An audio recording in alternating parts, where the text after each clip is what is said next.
हरिः ओम श्री गणेश शारदा गुरुभ्यो नमः।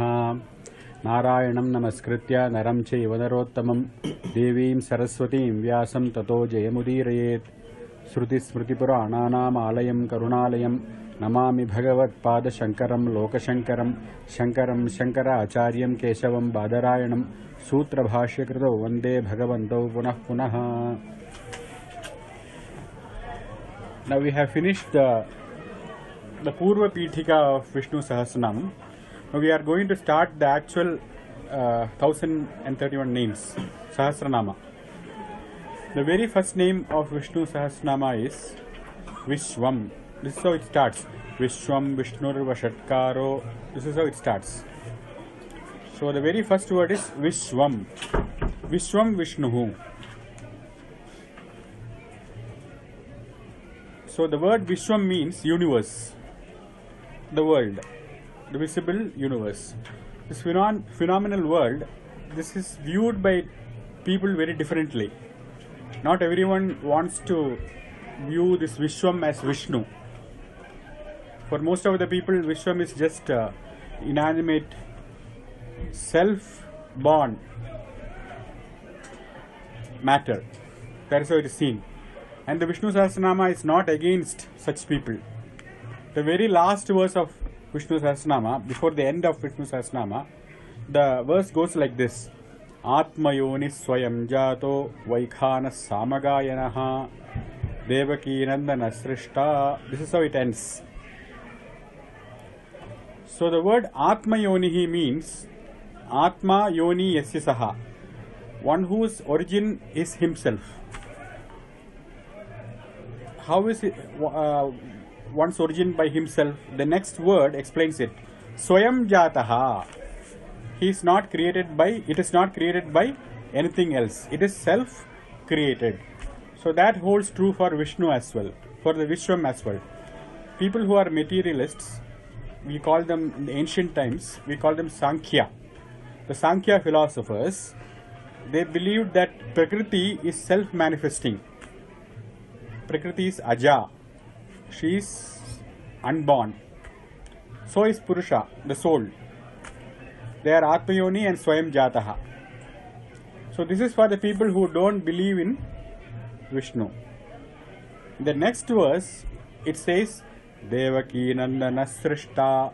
Devaki Nandanaha. Krishna. He is the Srishta. He is the creator of this world. These are the two different viewpoints which are presented in the Vishnu Sahasranama itself. With that, we will go to the word Vishwam. Now, what Shankara writes in Vishwam is Karyabhuta Vishwashabdena Karanagrahanam. By saying the word Vishwam, to begin with, Bhishma is recognizing the Karanam. By saying the effect, he is actually recognizing the cause. So he is calling the cause effect. Why does he do that? Because Shankara quotes in the Bhagavatam, Vishnu says in Srimad Bhagavatam, Aham Brahma cha Sarvascha Jagataha Karanam Param.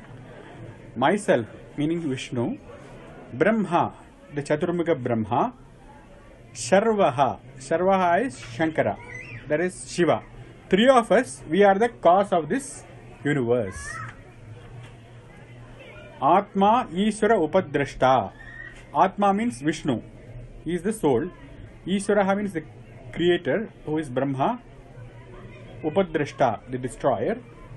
These three functions we play. These three roles we play. Swayam Drik. At the same time, we don't get involved. We are Drik. We are just witnessing.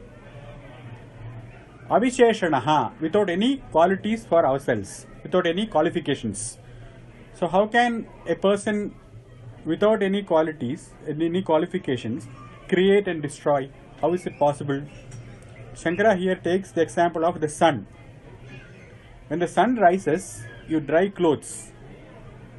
The sun does not come and dry your clothes, but the clothes get dried in his presence.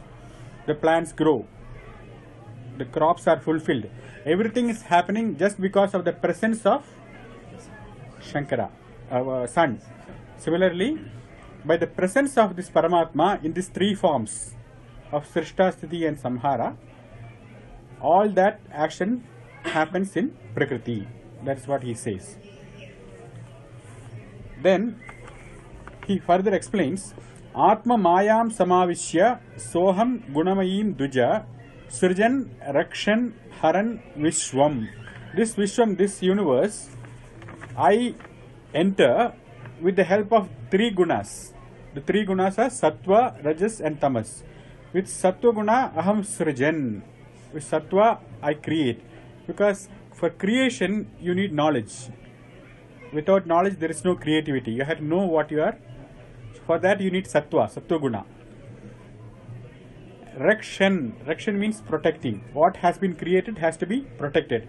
For that, you need passion. Ho gaya kaam. You cannot leave it like that. You have to be passionate about it.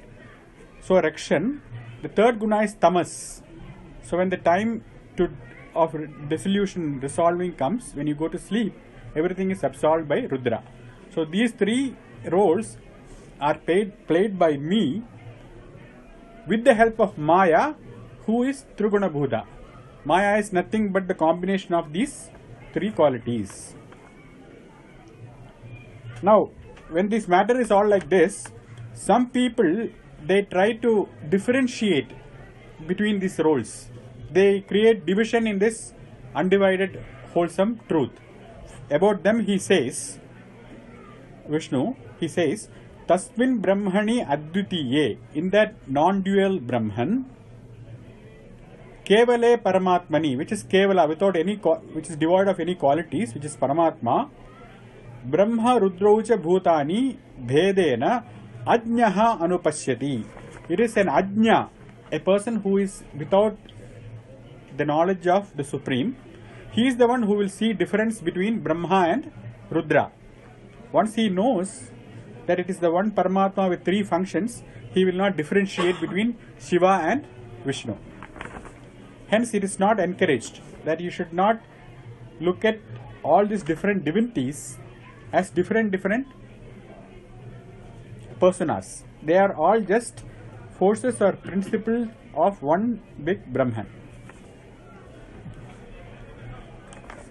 He is illustrating it with an example. Yatha puman swangeshu sirah panyadishu kvichit. In the body there are several angas. There is shiras, which is the head. There is pani, which is the hand. But the puman, the person, he does not differentiate between that. He doesn't say this is hand and it is separated from my head. The hand and head is one integral whole of one single person. Similarly, Vishnu and Brahma are one integral force of the Paramatma. Parakya drishtim kurute evem bhuteshu matparaha. A person who is matparaha, who is matbhaktaha, he also should attend to these Trimurtis as such. They should not create any difference.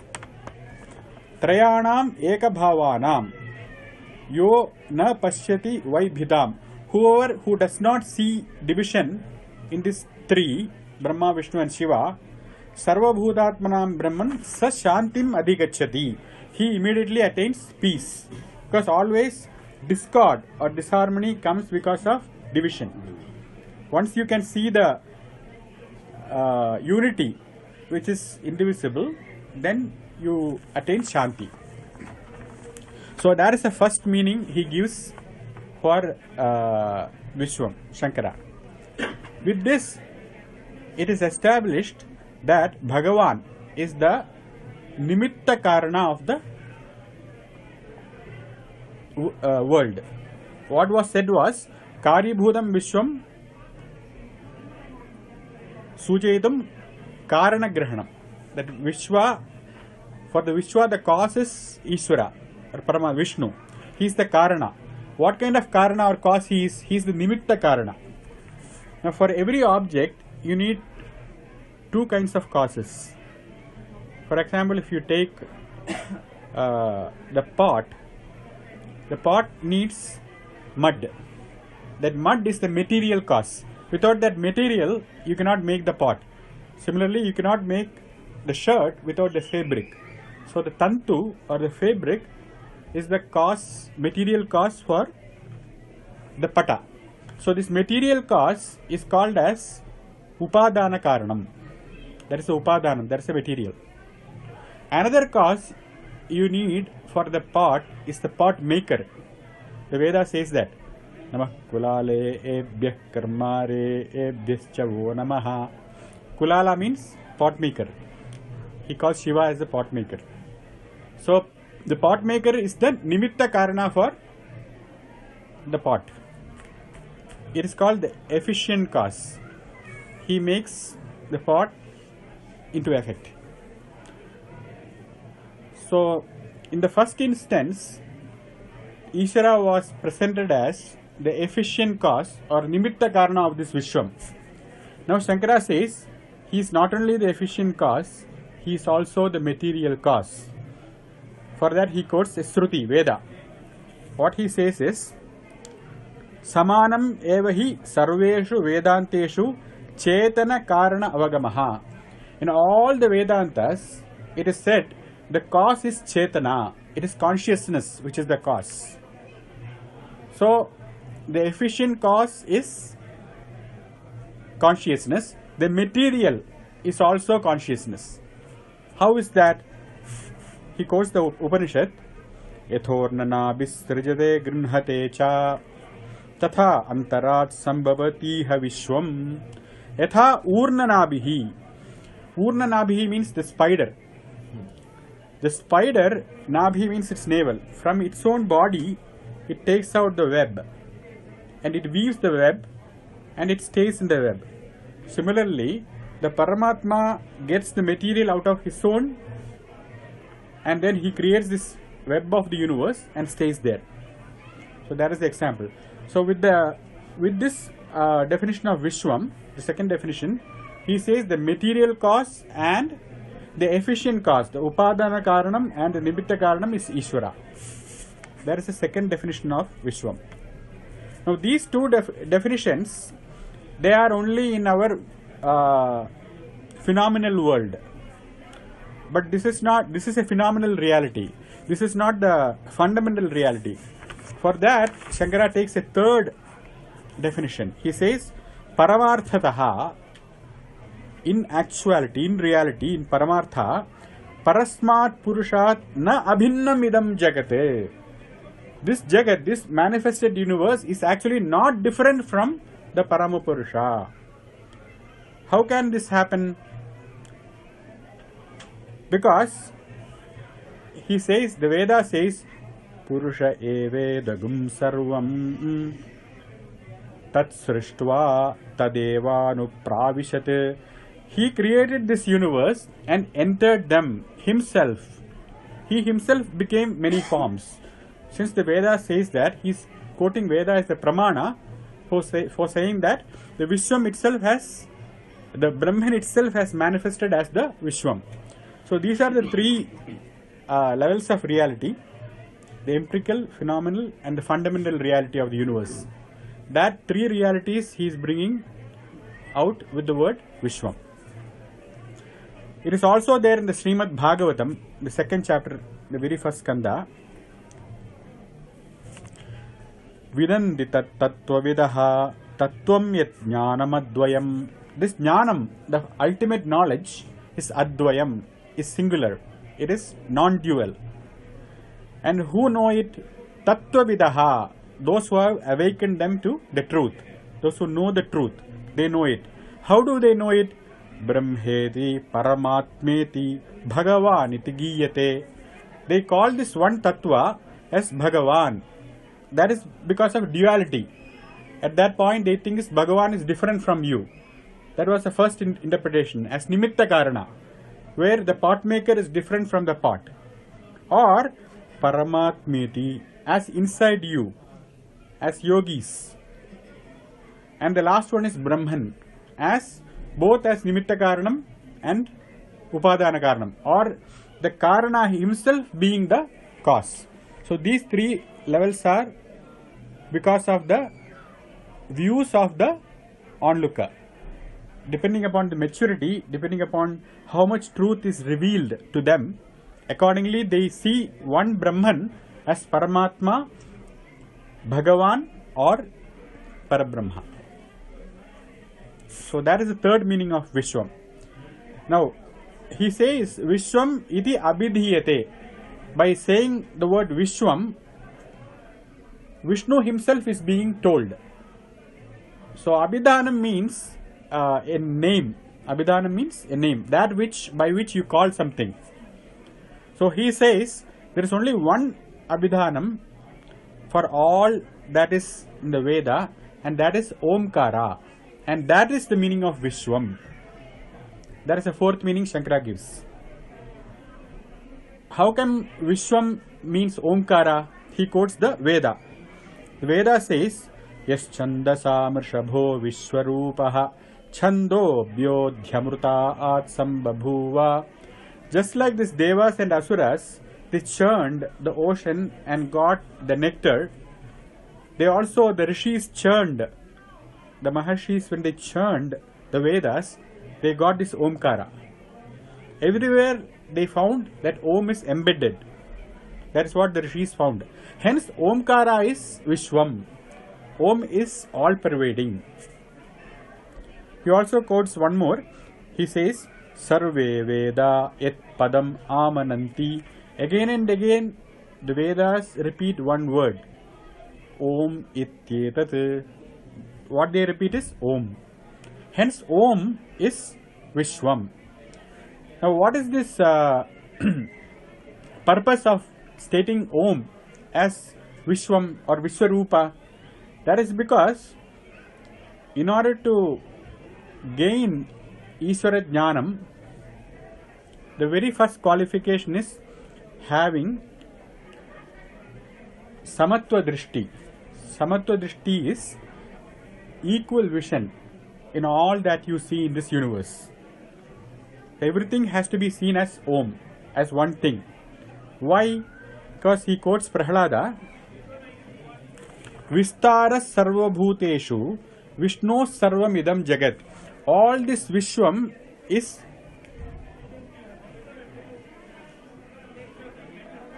permeated by Vishnu. Idam sarvam jagat. All this jagat is permeated by Vishnu. Vistaraha. How? Drashtavyam atmavat tasmat abhedena vichakshanaihi. Hence, you should not make any difference between your soul and what you see around. Why? Because it is all Vishnu who has entered all these objects around you. So, if you want to understand the truth, the first step is having this non-dual vision, seeing Vishwam as Vishnu. That's the first step. Then he says, he is addressing the asuras, because all his classmates, they are all asuras. Prahlada's classmates are asuras. They are all Daitya Sutas, the sons of demons. So he says, Sarvatra Daitya Samatam Upeta. Sarvatra, everywhere, Samatam Upeta. Have equal vision. You should have equal vision everywhere. Everything should be seen as Om or as Vishnu. Samattvamaradhanamachyudasya. Why? Because there is no difference between looking everything as Sama and doing the Aradhana of Achyuta. So worshipping Vishnu is verily looking the non-dual vision, having the non-dual vision of Vishnu around you. That itself is the Aradhanam of Vishnu. If we start with the statue, first we invoke Vishnu in the statue, but eventually all that you see is only Hari. So that is why he says to his dad, though the dad tries to kill him, Hiranyakashipu tries to kill Prahlada so many times, because of his practice of seeing Vishnu everywhere, even in Hiranyakashipu, he is only able to see Hari. He is not able to see dad. He is calling him Hari. Because of that, he cannot invoke any hatred. Though he is passing on hatred, back he is not able to hate the demon king. Why? Because he is not seeing the king or the dad or the asura there. He is looking at him as Achyuta. So that is what he is advocating to the Asura children. What is he saying? Sarvatra Daityaha Samatam Upeta. Look, Samatvam. Why? Samatvam Aradhanam Achyutasya. Because that looking of Samatvam itself is Achyuta Aradhanam. This is the way to worship Achyuta. Then he says, Evam Sarveshu Bhuteshu Bhaktiravya Vijarini. So doing Hari Bhakti does not mean doing Bhakti to an idol. It doesn't mean doing Bhakti to a statue. Sarva Bhuteshu Bhaktihi. You have to be devoted to all the bhutas. For everything around you, you have to be devoted. You should approach the creation with a bhakti towards the creator, because there is no difference between creator and the creation. You have to approach it with bhakti. Kartavya pandidaihi jnatva. You should not blindly look at everything as Vishnu. Don't call this flower pot as Vishnu. Pandidaihi jnatva. By panda means accumulated knowledge. So you read about that, meditate on that, and understand jnatva. You have to know the connection between Hari and this flower pot, and then know it. Jnatva bhaktin kurvita sarva bhuta mayam harim. Because Hari is nothing but sarva bhuta maya. Hari does not have a separate body other than the sarva bhutas. All these bhutas are indeed Hari. That is why he is saying Vishwam. This Vishwam is verily Hari. So what is the result of all this? What do you get by doing bhakti towards all beings? He says, Evam jnatena Bhagavan.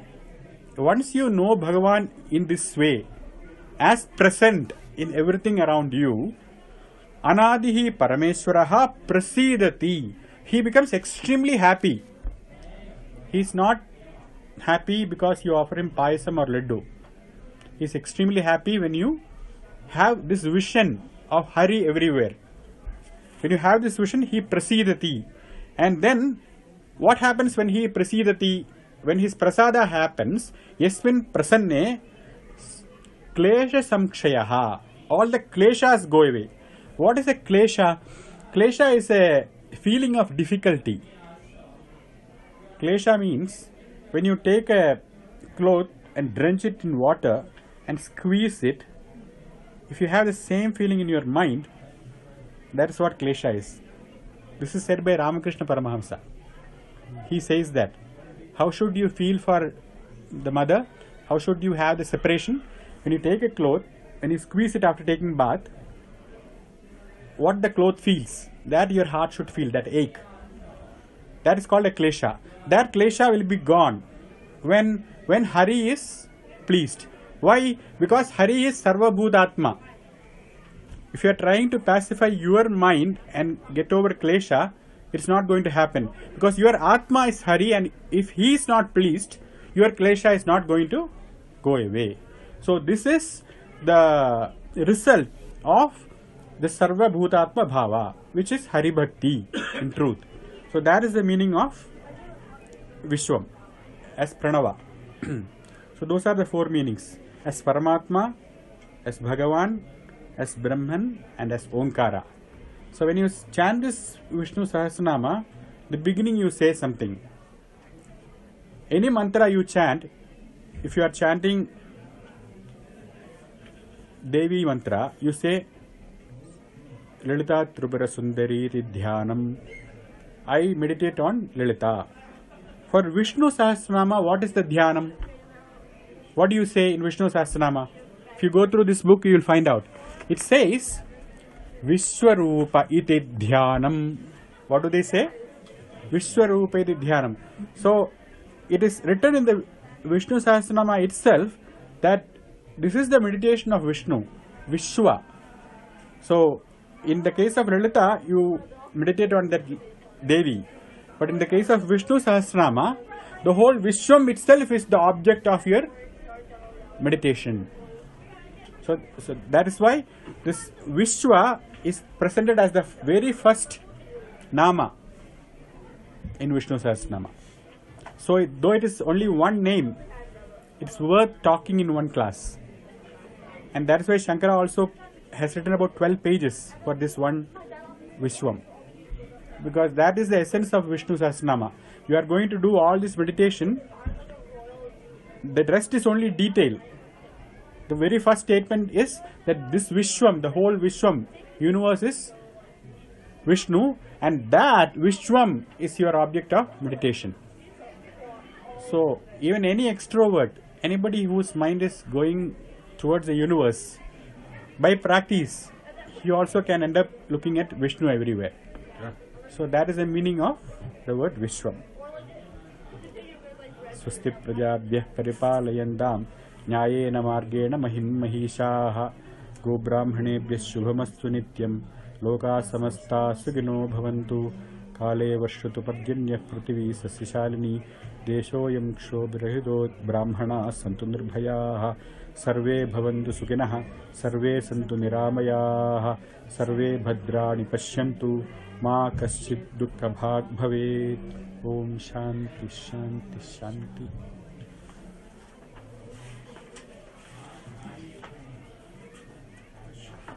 You want me to ask a question?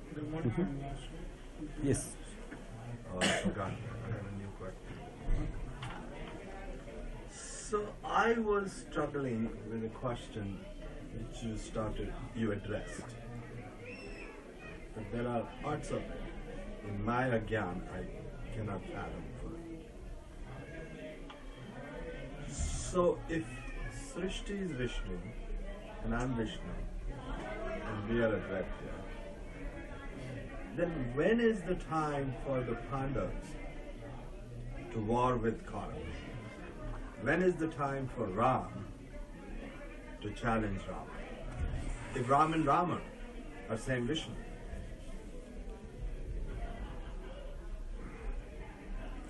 That is a very good question. You are asking that if everything is Vishnu, what is the point in having this negative and positive forces? What is the point of conflict? What is the point of war? What is the point of violence? Is, yes. When do I start war? Yeah. Yes. This is, I was rephrasing. Yeah. So this is what it is. Vishnu does not have any karma. Karma, by karma I mean the accumulated results, the cause and effect of our deeds. Right. But for the jiva, the karma is anadi. For the jiva, for the individual soul, or the person who is thinking that he is the wave, he is not the ocean. For him, this is anadi. So for his sake, Vishnu is creating all this. In other words, to begin with, you can think that he is a very cruel person who is rejoicing with this various difficulties or differences in creation. But when you meditate and understand, it is not because he is cruel, but he is extremely compassionate so that the karma of the jivas can resolve. Right. So in order to, and the cruelty of Duryodhana will not dissolve by itself. Right. It has to be understood. Right. Even Duryodhana has to understand that he is Vishnu. Right. That in essence he is compassion. He is positive. So in order to understand that, for that jnanam, that karma has to clean him. Right. For that, this Mahabharata is being played out by Krishna. Right. So it's only for the purification of the bonded souls that the creation itself, that is the necessity of creation. The creation is here for the jivas to rejoice or find difficulties, whatever their karma phalas are. Right. That karma phalas has to be given to them. Right. That is the purpose of creation.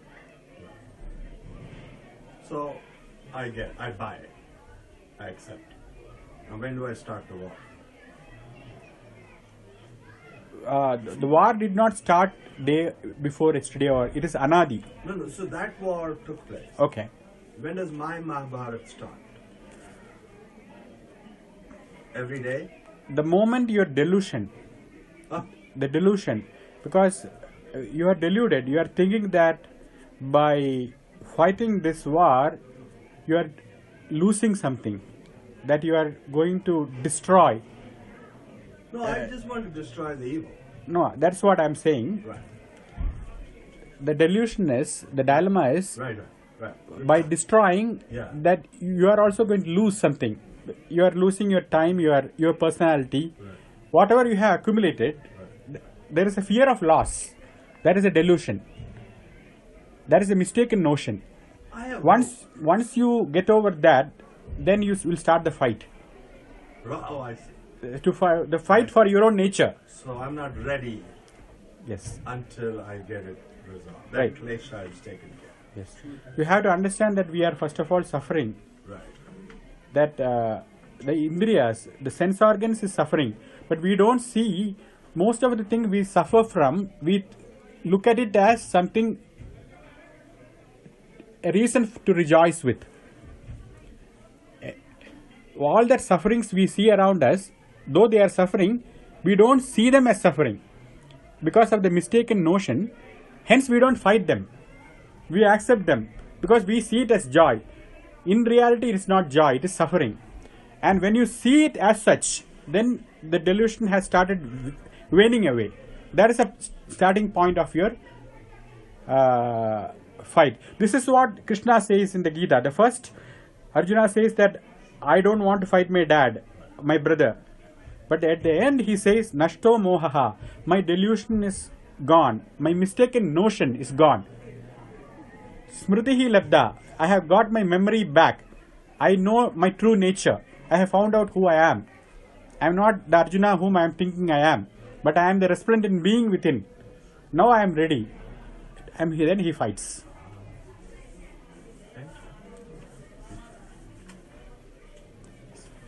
So this is nothing to do with what we are doing now.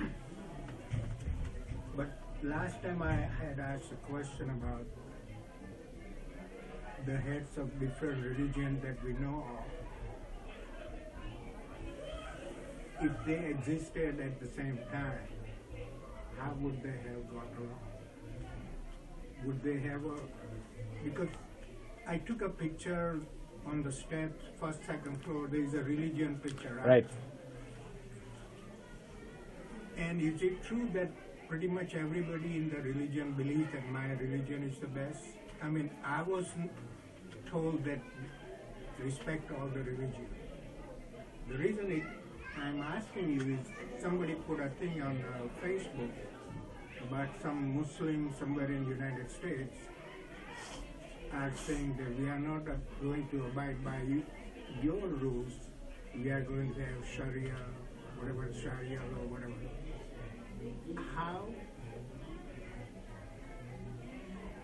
How hard it is for Hindu, Muslim to make some kind of common thing out of something? See, the Upanishads, they are not a religion. Religion means matam. So there are 6 religions prevalent in India.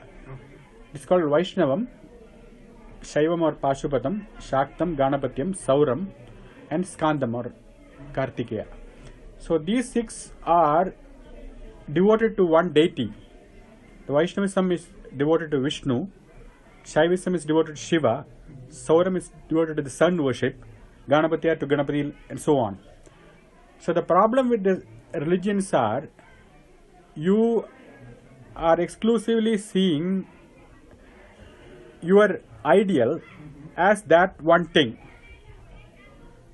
But the Upanishads, they condemn this. They say that for purification, all this worship, all these karmas are okay. But to know yourself, only the non-dual vision is going to help. The non-dual vision is, there is only one truth. And in truth, there is no division. There is no the worshipped and the worshipper. There is no seeker and the sought. The one thing is creating the seeker. You are creating the guru or the disciple. All this you are creating. Just like in the sleep, you close your eyes and create New York in your mind. You are actually creating this manifested universe. That is the statement of the Upanishads. And you are the truth. And with this, nobody will have a fight. In the religions, you can say that Shiva is greater than Vishnu. But when you come to the Upanishads, they are saying that you are the truth. There is no difference. So you have to evolve from religion to Vedanta. From spirituality, from yoga, whatever you call it, whatever path, you have to evolve into Vedanta. Veda is religion. Vedanta is the end of all religion. You should stop being religious. That is the only way to finish conflict. Whatever name you call, that is going to create conflict. When you close your eyes, you don't see anything at all, no name and form. What do you see when you close your eyes? All you feel is yourself. You are the only truth. But when you open, you see me. The name and form appears. So that is what the Upanishad says. All that exists you is you, and you are bliss.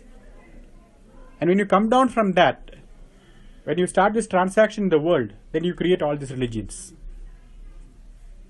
So that is the only way to solve this problem. To understand that these are all false. These are all false. Do they have something in common that they can be united? The common thing that can unite humanity is common sense. And dharma is common sense. I want to speak the truth. Why? Because I don't want you to lie to me. I don't want to be lied upon. So I want to speak the truth. That is common sense. I don't want to be violent. Why? Because I don't want you to be violent towards me. That is common sense. So we talked about 10 dharmas, samanya dharmas. In the verse, Eshame sarva dharmani dharmo dikatamo mataha. This is the highest dharma. Then we say there are 10 common sense dharmas. That is true to all religion. Any religious book you say, they will talk about truthfulness. And you don't need a religion for that actually. Even the animals are abiding by that. A lion, when it's not hungry, it will not go and kill. They are abiding by the dharma, by the common sense. It is natural. So that is what is the common thread, which is uniting all the religions, which is common sense, which is dharma. Dharma is common sense. You don't need a religious book for that. But the shortage of common sense everywhere. I'll sell it. That's why it is called common sense. I can sell it. It's so common you don't get it. So, you want to ask? Sure. So this is very profound thinking, right? And this happened what, 1200 years ago? This was captured or compiled. Is it 800 or 1220? 1220 last time you mentioned Shankara? Shankara happened 1200 years ago, but Shankara did not, Shankara Ramanuja 800 years ago or Madhva 600 years ago, all these great acharyas, they did not manufacture this, they did not create it. Just like the scientists. Right. The scientists are abiding by pursuit of knowledge, Right. and they keep discovering new So meanings. They observed it. They observe and create, discovered Right. new meaning, and depending upon the necessity of that time, that's why we call avatar. Right. Avatar is not different from me and you. He is just a shining link in the chain. We are all covered with dust, whereas Shankara is like a gold. Right. It is very resplendent. Right. So they are people with exemplary common sense. Right. Vishnu is common. Vishnu is everywhere. But you and me, we cannot see it. But they are able to see. That's what he says. Bahunam janmanam ante jnanavan mam prapadyate. Bahunam janmanam ante. at the end of several millions of janmas, ante, at the end, Jnanavan, a person who has understood, experienced, Mam Prapadyade, he understands me. How does he understand?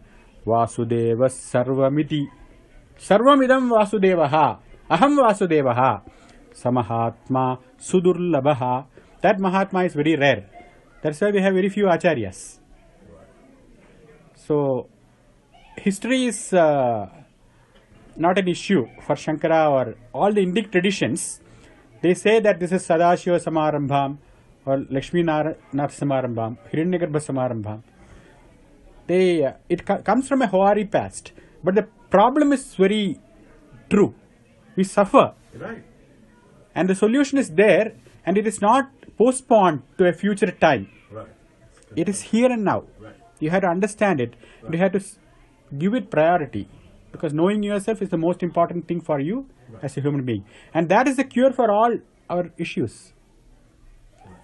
Right. So if you tolerate me for one little more. So in that self-understanding, I have a big hole. Where does materialism fit into all this? I mean, I need money to pay bills. Right. Right? Right. I need to send a birthday gift.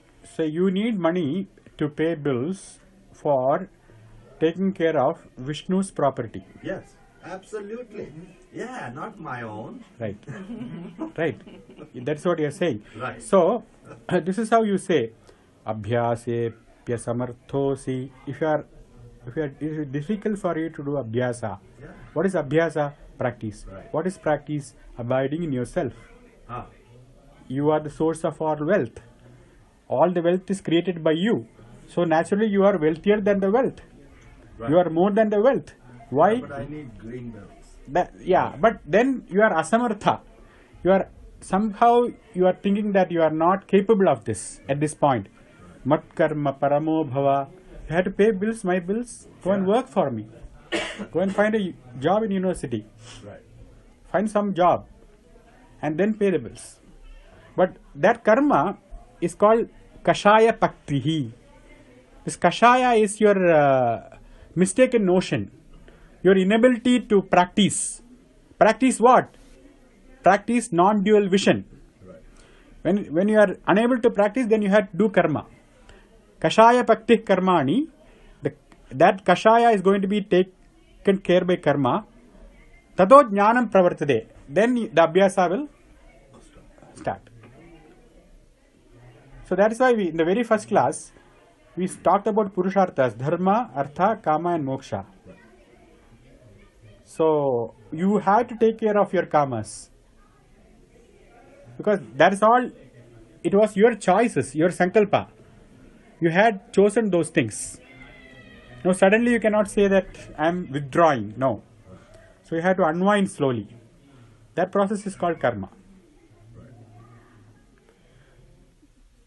Just one last. There is so much to read and so much is already written about Right. different things. What's the chance that somebody might come up with something that we don't know yet? Is it possible that what we know might come out to be not true? And No. something else could happen. Right.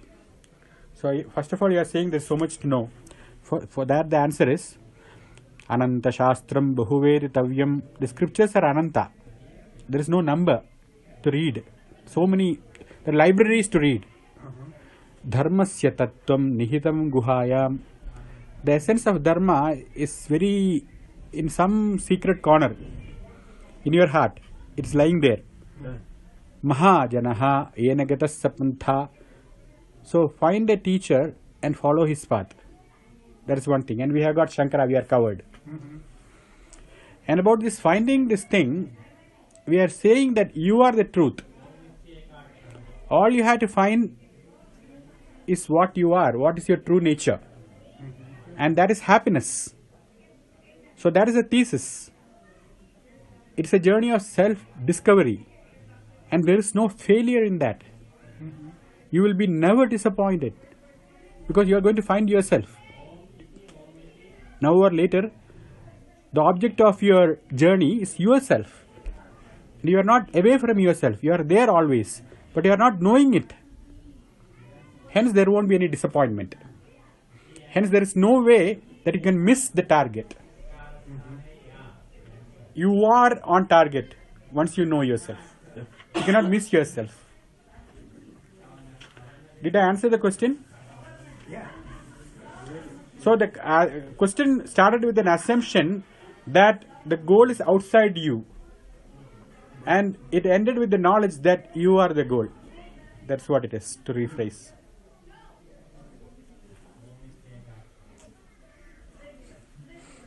Anybody ask? Yeah.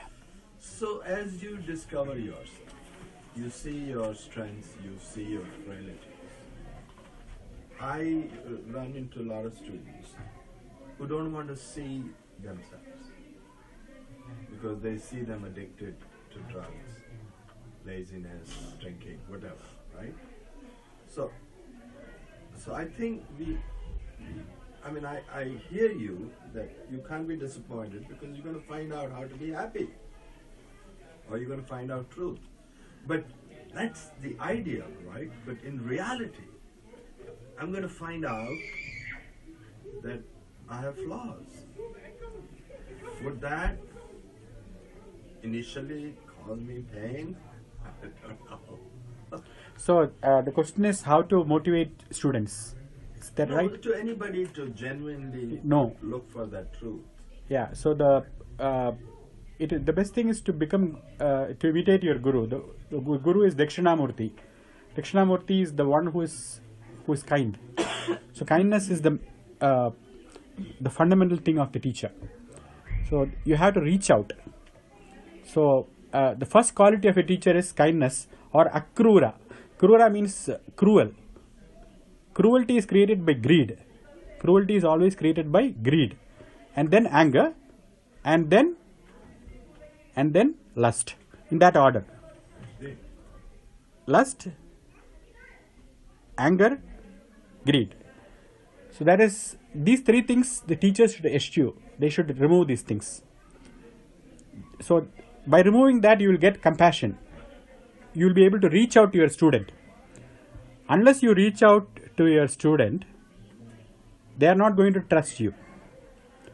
You have to get their trust, and getting their trust can happen only by your kindness, not by faking it, but by making it. You have to really be kind to the students. And once they recognize the kindness, because they are also hollow inside, all their drugs, it's not giving them fulfillment. But they are looking for a kind soul. And for you, it is an opportunity, because you are saying you have to pay your bill. You have to do karma. So it's an opportunity to cleanse. That is the way this creation is. Right. There is suffering because the doctors can go and treat. And that also takes care of the suffering of the doctor. Good. You look forward to the results. I know the results. What are you talking about? No, So you had to get up and tell us but what happened. It's interesting that what you just mentioned about the kindness of teachers, the kindness of physicians, nobody says, nobody tells you. No, this is traditionally recognized that Akrura. Right. Akrura means is a very great devotee of Krishna. Right. And that is one of the qualities they chant in Shankara's, that Ashtotaram or the 108 names you extol the Guru. Right. So what is Akrura is just the student is not expected to have the level of knowledge of the teacher, because that is why he is student. And the teacher has to recognize the fact and give that space to the student and recognize and honor him for being that ignorant person. And that for that you need compassion. You need to have space and time for that person.